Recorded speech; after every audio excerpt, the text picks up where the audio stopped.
Welcome to the Giles and the Goalie YouTube recap.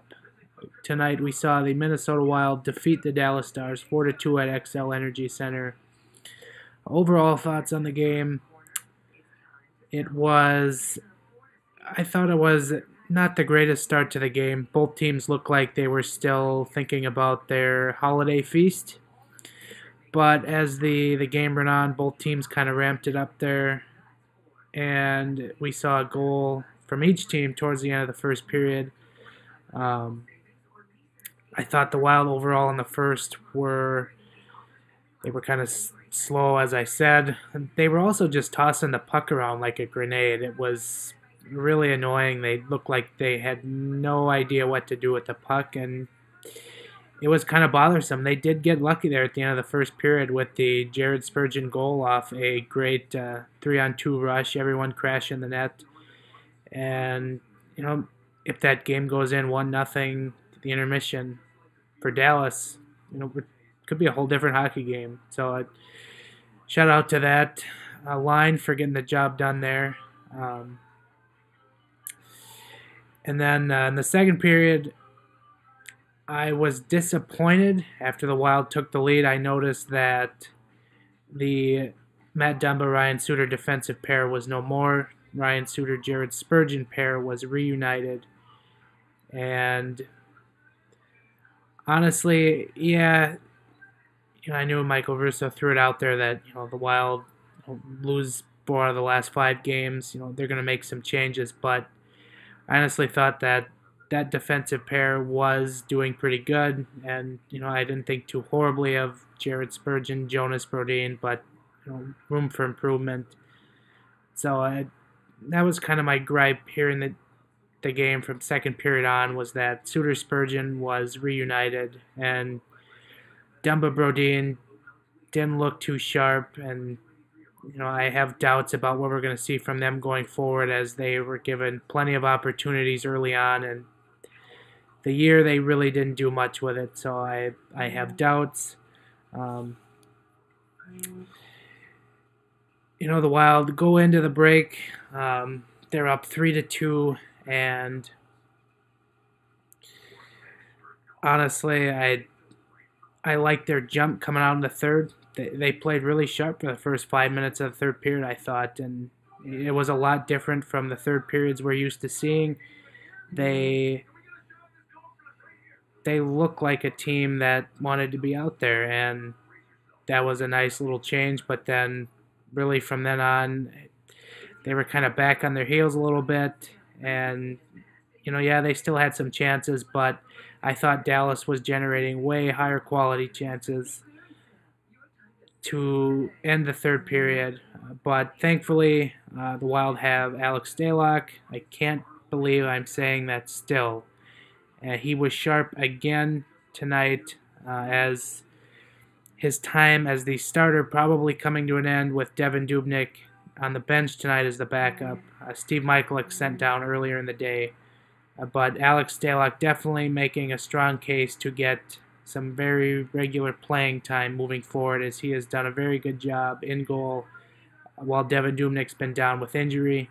But you got to think Devin Dubnyk will get the start on Friday, or if not Friday, definitely Saturday. I can't imagine either of the goalies playing both the back-to-backs. Another goal from Eric Stahl tonight. Really got to think he's going to be the Wild's All-Star Game representative. I think he's now up to 32, 33 points, and he's been leading the way. And again, the Wild are just getting an incredible bargain for the contract that he signed. So you really got to tip your cap to him, especially doing this at age 33. So, yeah, I think that's kind of all I had on tonight. As we all saw, Wes Walz was on the color commentary tonight in favor of Mike Greenlay, who was the studio analyst. I do love Wes Walz in the color commentary role. I actually learned something a little bit from him, and everyone can learn something from Wes Walz. He's a little bit closer to playing pro hockey. So I love the commentary we get from Walls just because he gives us a little bit more insight. And not to knock on Greenway, who was a goalie, but Walls being a forward can give a little more insight to the play that's going on, as we saw tonight. And you also saw a little bit there. Walls was kind of going after Charlie Coyle for being a little indecisive there. I want to say it was in the second period, and you usually don't see that from a Wild broadcast. So I do enjoy when there's fair criticism brought from the broadcast booth. So tip your cap to Wes Walls. I hope we see more of him in the broadcast booth because I think he does a very solid job as a color commentator. But I think I got it all here. We can all sit here and go, yeah, the refs were out to get us in the third period, but whatever, it's the officials. And I've kind of noted before, when the Wild really get on their heels, they have calls go against them. But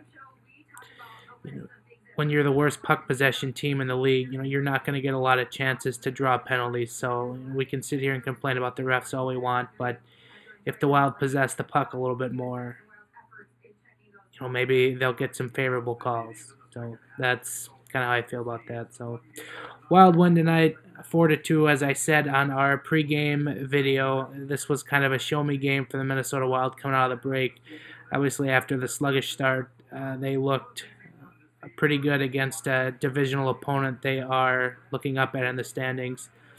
And they picked up right where they left off against Dallas, as they won 4 out of 5 last year against the Stars, and now winning their first meeting of the year this year. So I think the Wild get bumped up into a wild card spot tonight, but with the teams they're chasing, right in there, you got to win a lot more consistently than what the Wild have been. So hopefully you see a lot more from what you saw out of them tonight moving forward, and that's my hope. And they've got back-to-back games against Nashville on Friday and Saturday. And that is no easy test, as Nashville is one of, if not the hottest team in the National Hockey League. You can make the argument for Tampa Bay, who's just been really good all year, who the Wild saw last weekend. But playing Nashville this week and is going to be a very, very tough test for the Minnesota Wild. And they got away with getting 2 points against them last month in November. A game the Wild probably had no business winning.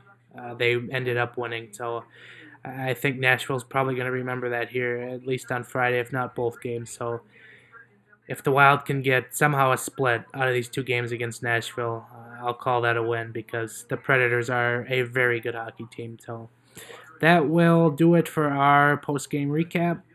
If you haven't, again, do check out our most recent podcast. We did a Festivus show last weekend, which you can find on iTunes or SoundCloud or here on the YouTube channel.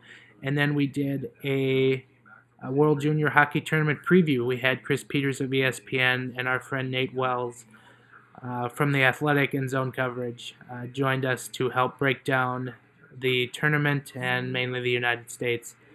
So do check those out again on iTunes, on SoundCloud, or here on the YouTube channel. We will be back on Friday with a game preview and a game recap. I believe Mr. Remington might be inclined to have the game recap, so do look for that. So thanks for watching, and we will chat with you again soon.